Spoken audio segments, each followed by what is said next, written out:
Hey guys, how's it going? This is Natinator, and welcome to my reading of the creepypasta called NoEnd House. This one is a good bedtime read, but when you listen is of course up to you. So as always, turn out the lights, get comfortable, and let the story begin. Let me start by saying that Peter Terry was addicted to heroin. We were friends in college and continued to be after I graduated. Notice that I said I. He dropped out after 2 years of barely cutting it. After I moved out of the dorms and into a small apartment, I didn't see Peter as much. We'd talk online every now and then.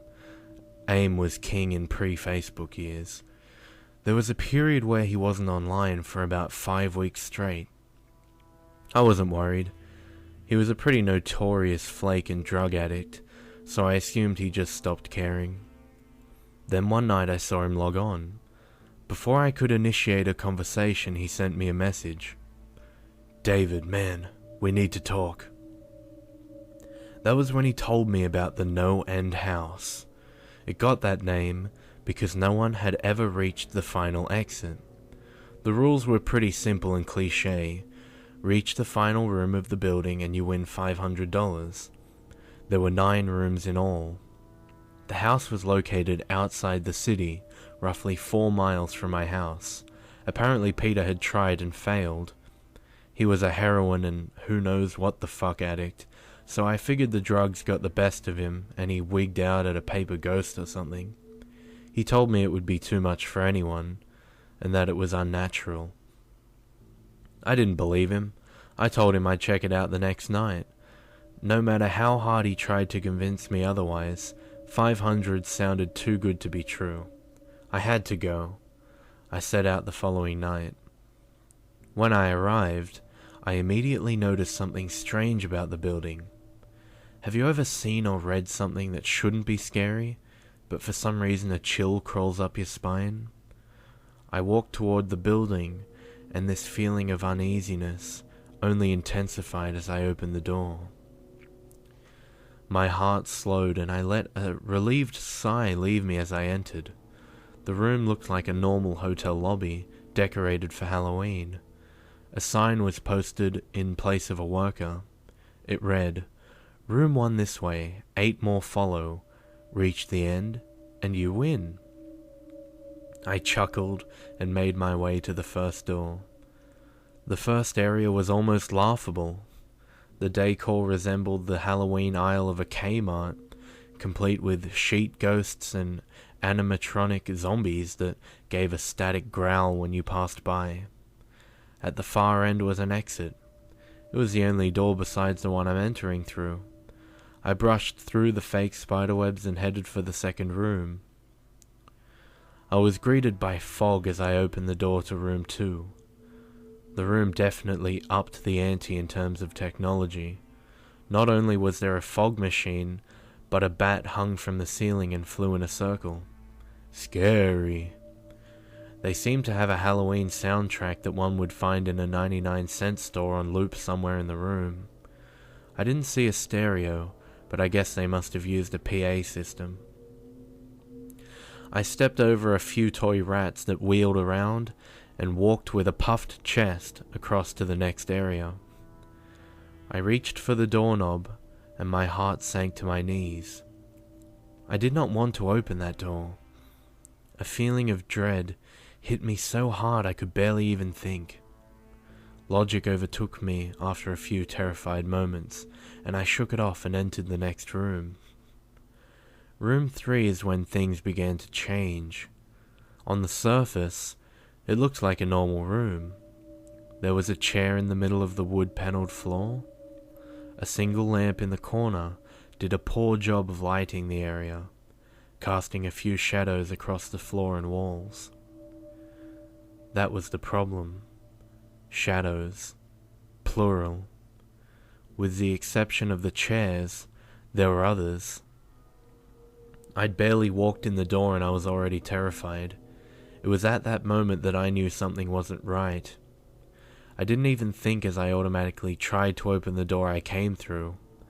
It was locked from the other side. That set me off. Was someone locking the doors as I progressed? There was no way I would have heard them. Was it a mechanical lock that set automatically? Maybe, but I was too scared to really think. I turned back to the room and the shadows were gone. The chair's shadow remained, but the others were gone.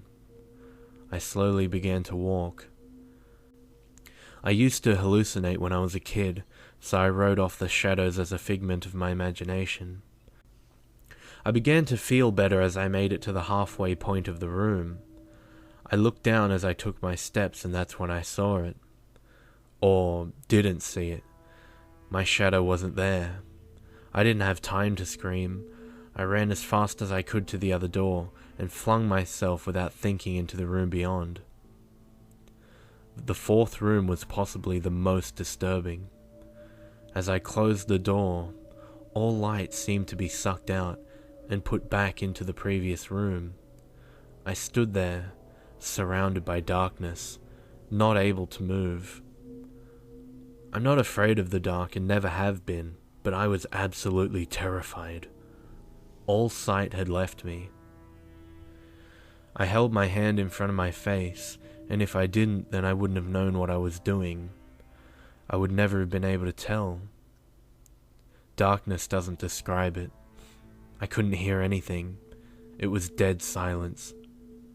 When you're in a soundproof room, you can still hear yourself breathing. You can hear yourself being alive. I couldn't. I began to stumble forward after a few moments. My rapidly beating heart was the only thing I could feel. There was no door in sight. Wasn't even sure if there was one this time. The silence was then broken by a low hum. I felt something beside me. I spun around wildly, but I could barely even see my nose. I knew it was there though. Regardless of how dark it was, I knew something was there. The hum grew louder, closer. It seemed to surround me, but I knew whatever was causing the noise was in front of me, inching closer. I took a step back. I'd never felt that kind of fear. I can't really describe true fear. I wasn't even scared I was going to die. I was scared of what the alternative was. I was afraid of what this thing had in store for me.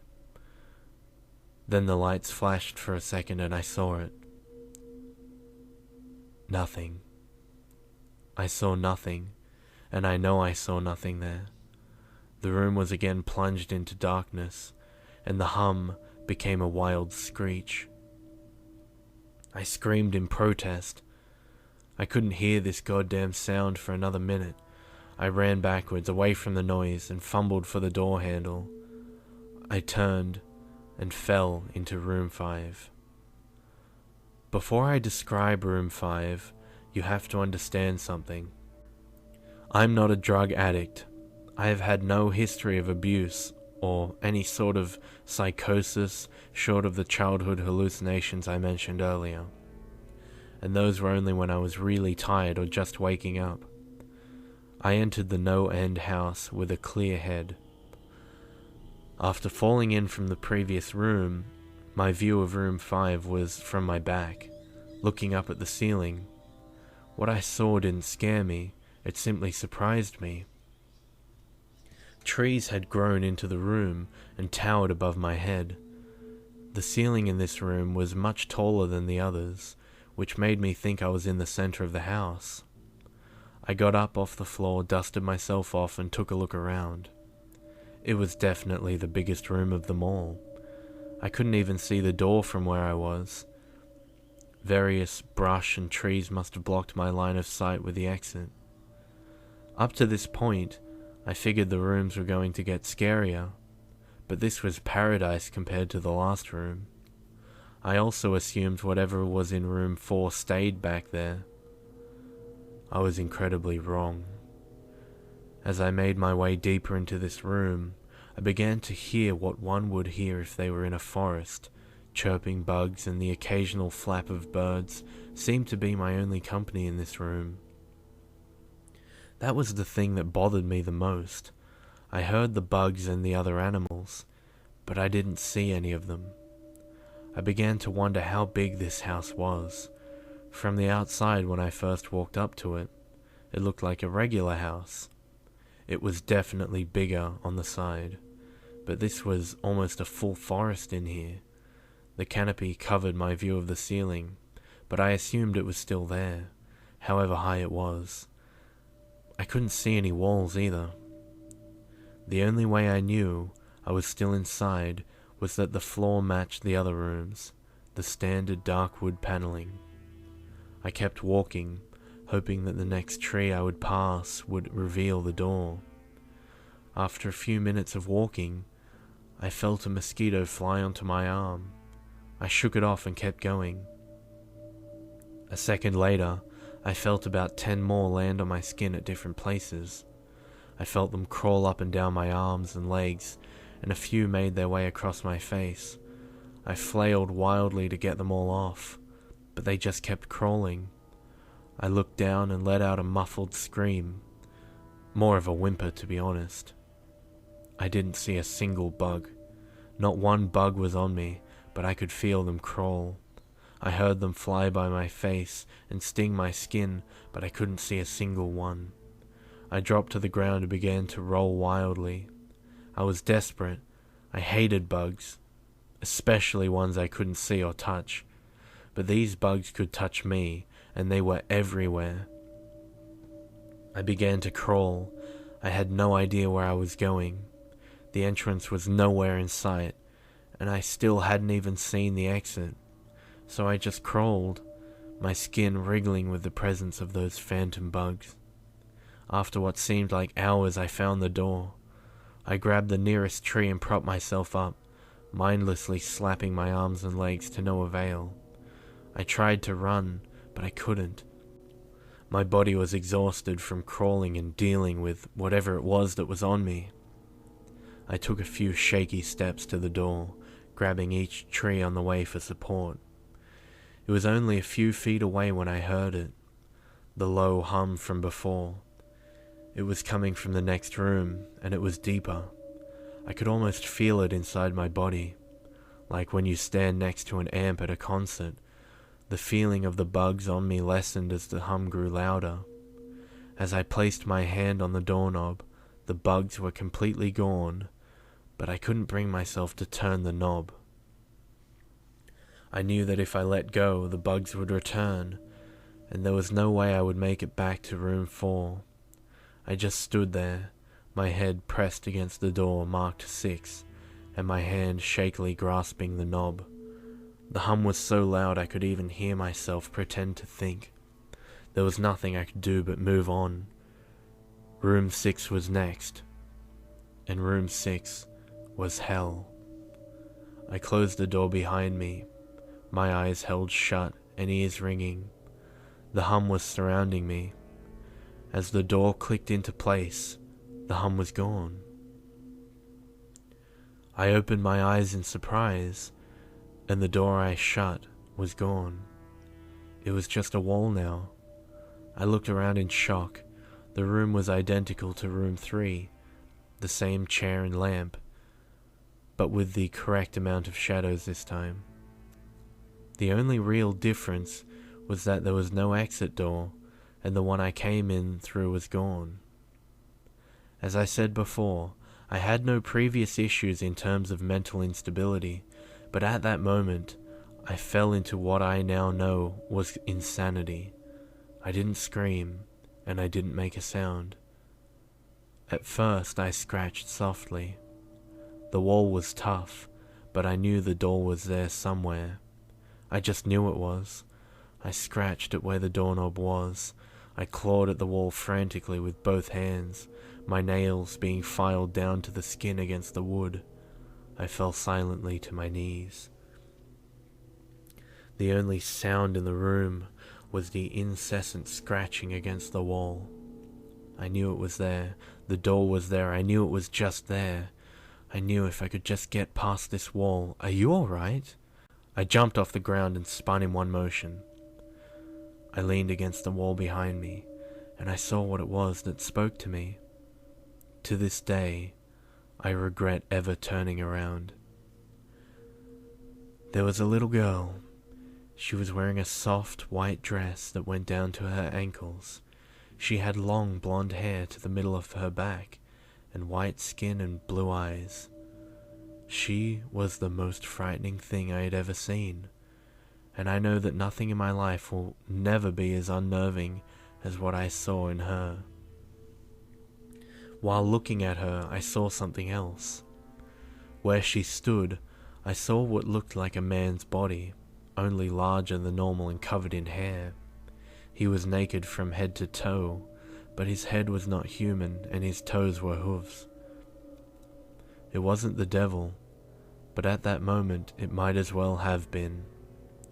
The form had the head of a ram and the snout of a wolf. It was horrifying, and it was synonymous with the girl in front of me. They were the same form. I can't really describe it, but I saw them at the same time. They shared the same spot in that room, but it was like looking at two separate dimensions. When I saw the girl, I saw the form, and when I saw the form, I saw the girl. I couldn't speak. I could barely even see. My mind was revolting against what it was attempting to process. I had been scared before in my life, and I had never been more scared than when I was trapped in the 4th room. But that was before room 6. I just stood there, staring at whatever it was that spoke to me. There was no exit. I was trapped here with it. And then it spoke again. David, you should have listened. When it spoke, I heard the words of the little girl, but the other form spoke through my mind in a voice I won't attempt to describe. There was no other sound. The voice just kept repeating that sentence over and over in my mind, and I agreed. I didn't know what to do. I was slipping into madness, yet couldn't take my eyes off what was in front of me. I dropped to the floor. I thought I had passed out, but the room wouldn't let me. I just wanted it to end. I was on my side, my eyes wide open and the form staring down on me. Scurrying across the floor in front of me was one of the battery-powered rats from the 2nd room. The house was toying with me, but for some reason, seeing that rat pulled my mind back from whatever depths it was headed, and I looked around the room. I was getting out of here. I was determined to get out of that house and live and never think about this place again. I knew this room was hell, and I wasn't ready to take up a residency. At first, it was just my eyes that moved. I searched the walls for any kind of opening. The room wasn't that big, so it didn't take long to soak up the entire layout. The demon still taunted me, the voice growing louder as the form stayed rooted where it stood. I placed my hand on the floor, lifting myself up to all fours, and turned to scan the wall behind me. Then, something I couldn't believe. The form was right now at my back, whispering into my mind how I shouldn't have come. I felt its breath on the back of my neck, but I refused to turn around. A large rectangle was scratched into the wood, with a small dent chipped away in the center of it. Right in front of my eyes, I saw the large 7 I had mindlessly etched into the wall. I knew what it was. Room 7 was just beyond that wall, where room 5 was moments ago. I don't know how I had done it. Maybe it was just my state of mind at the time, but I had created the door. I knew I had. In my madness, I'd scratched into the wall what I needed the most, an exit to the next room. Room 7 was close. I knew the demon was right behind me, but for some reason it couldn't touch me. I closed my eyes and placed both hands on the large 7 in front of me. I pushed. I pushed as hard as I could. The demon was now screaming in my ear. It told me I was never leaving. It told me that this was the end, but I wasn't going to die. I was going to live there in room 6 with it. I wasn't. I pushed and screamed at the top of my lungs. I knew I was going to push through the wall eventually. I clenched my eyes shut and screamed, and the demon was gone. I was left in silence.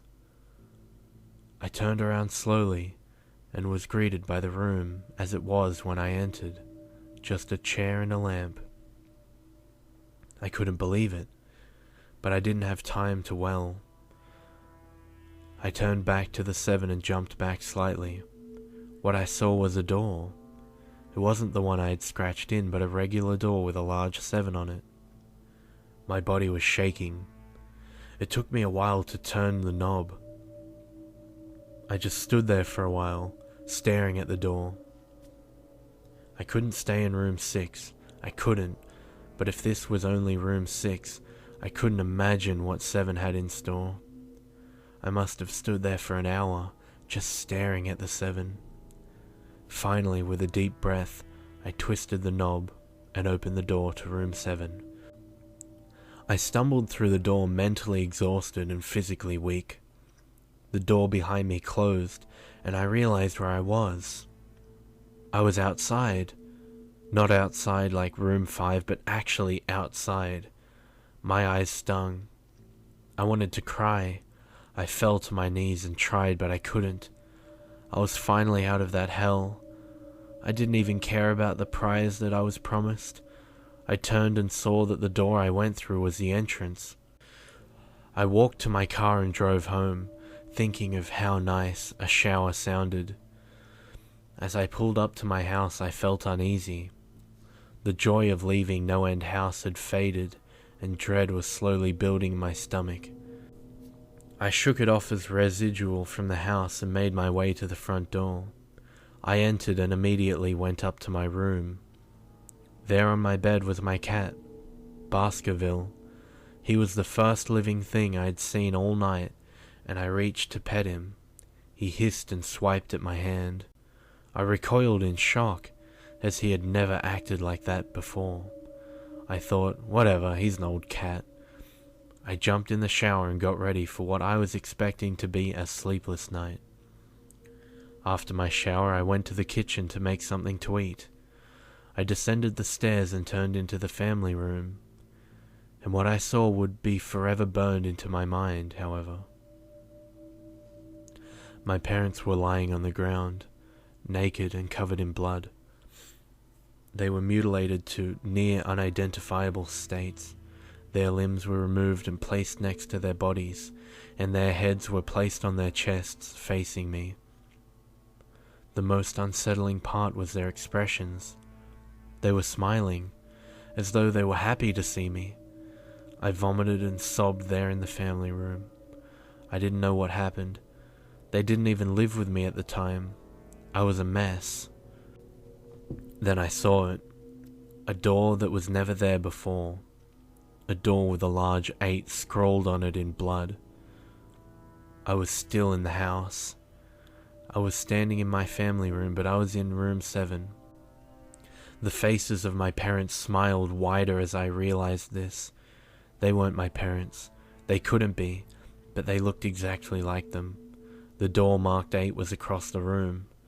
Behind the mutilated bodies in front of me, I knew I had to move on, but at that moment I gave up.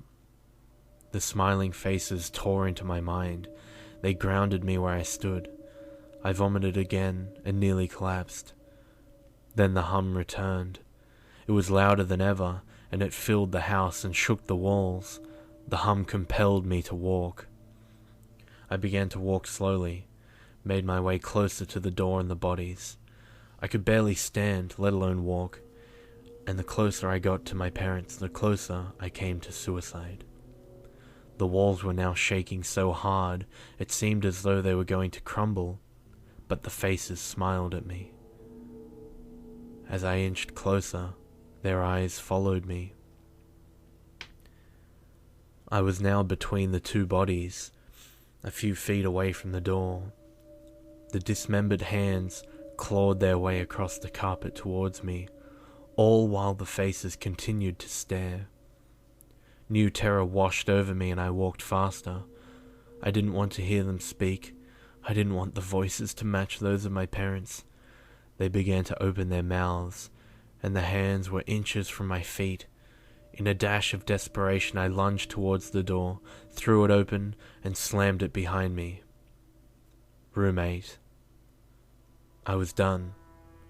After what I'd just experienced, I knew there wasn't anything else this fucking house could throw at me that I couldn't live through. There was nothing short of the fires of hell that I wasn't ready for.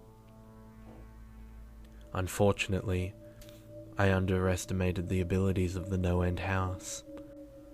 Unfortunately, things got more disturbing, more terrifying, and more unspeakable in Room 8. I still have trouble believing what I saw in Room 8. Again, the room was a carbon copy of Rooms 3 and 6, but sitting in the usually empty chair was a man. After a few seconds of disbelief, my mind finally accepted the fact that the man sitting in the chair was me. Not someone who looked like me. It was David Williams. I walked closer. I had to get a better look, even though I was sure of it. He looked up at me, and I noticed tears in his eyes. Please, please don't do it.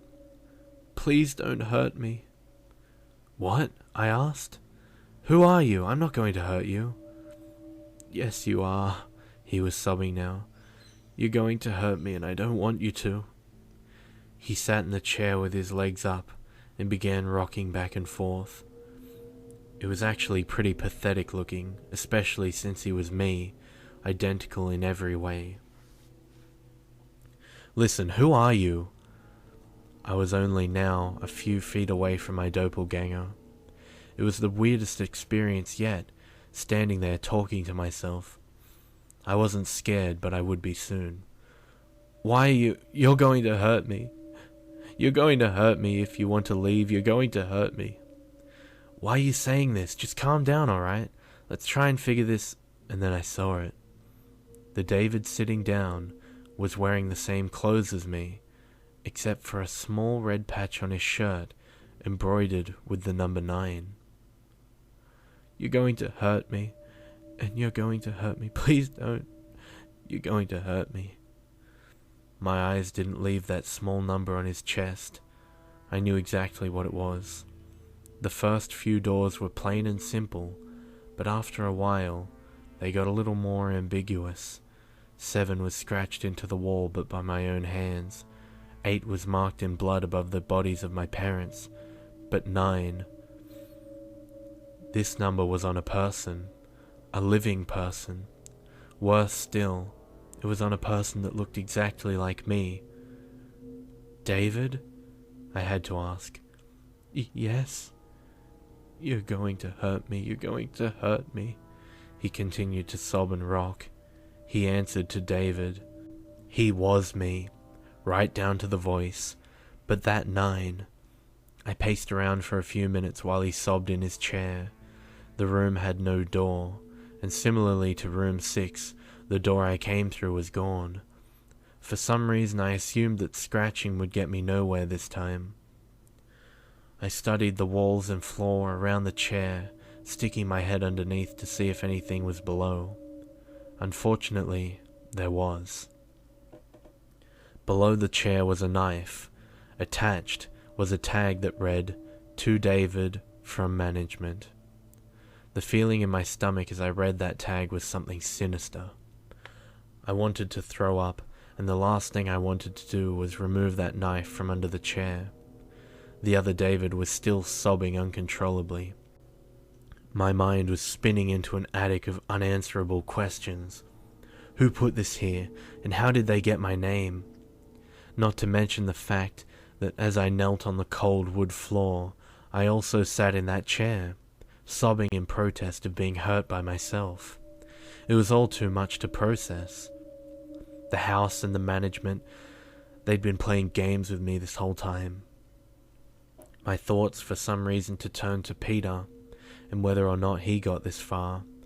If he did, if he met a Peter Terry sobbing in this very chair rocking back and forth. I shook these thoughts out of my mind. They didn't matter. I took the knife from under the chair, and immediately the other David went quiet. "David," he said in my voice.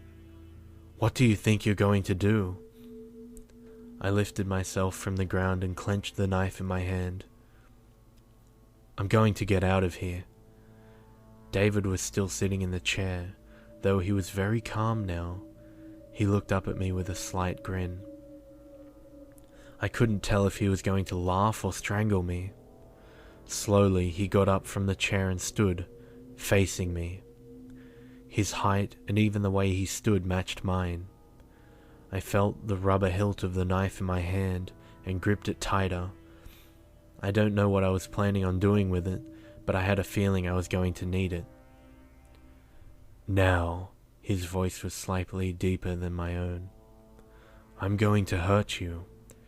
I'm going to hurt you, and I'm going to keep you here. I didn't respond. I just lunged and tackled him to the ground. I had mounted him and looked down, knife poised and ready. He looked up at me, terrified. It was like I was looking in a mirror. Then the hum returned, low and distant, though I still felt it deep in my body. David looked up at me as I looked down at myself. The hum was getting louder, and I felt something inside me snap. With one motion, I slammed the knife into the patch on his chest and ripped down. Blackness fell on the room, and I was falling. The darkness around me was nothing like I'd experienced up to that point. Room 4 was dark, but it didn't come close to what was completely engulfing me. I wasn't even sure if I was falling after a while. I felt weightless, covered in dark. Then a deep sadness came over me. I felt lost, depressed, and suicidal. The sight of my parents entered my mind. I knew it wasn't real, but I'd seen it. And the mind has trouble differentiating between what is real and what isn't. The sadness only deepened. I was in room 9 for what seemed like days, the final room, and that's exactly what it was. The end.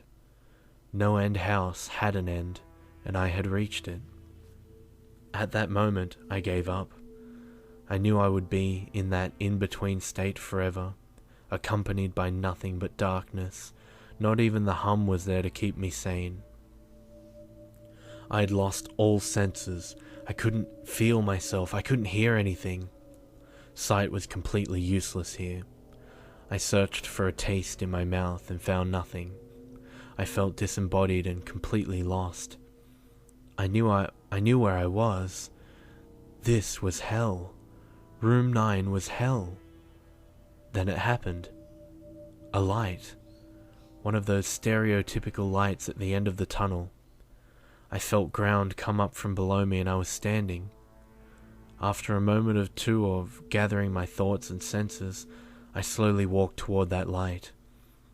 As I approached the light, it took form. It was a vertical slit down the side of an unmarked door. I slowly walked through the door and found myself back where I started. The lobby of the NoEnd House. It was exactly how I left it. Still empty, still decorated with childish Halloween decorations. After everything that had happened that night, I was still wary of where I was. After a few moments of normalcy, I looked around the place trying to find anything different. On the desk was a plain white envelope with my name handwritten on it. Immensely curious yet still cautious, I mustered the courage to open the envelope. Inside was a letter, again handwritten. David Williams, congratulations! You have made it to the end of NoEnd House. Please accept this prize as a token of great achievement. Yours forever, Management. Within the letter were 5 $100 bills. I couldn't stop laughing. I laughed for what seemed like hours. I laughed as I walked out to my car, and laughed as I drove home. I laughed as I pulled into my driveway. I laughed as I opened my front door to my house. And I laughed as I saw the small 10 etched into the wood.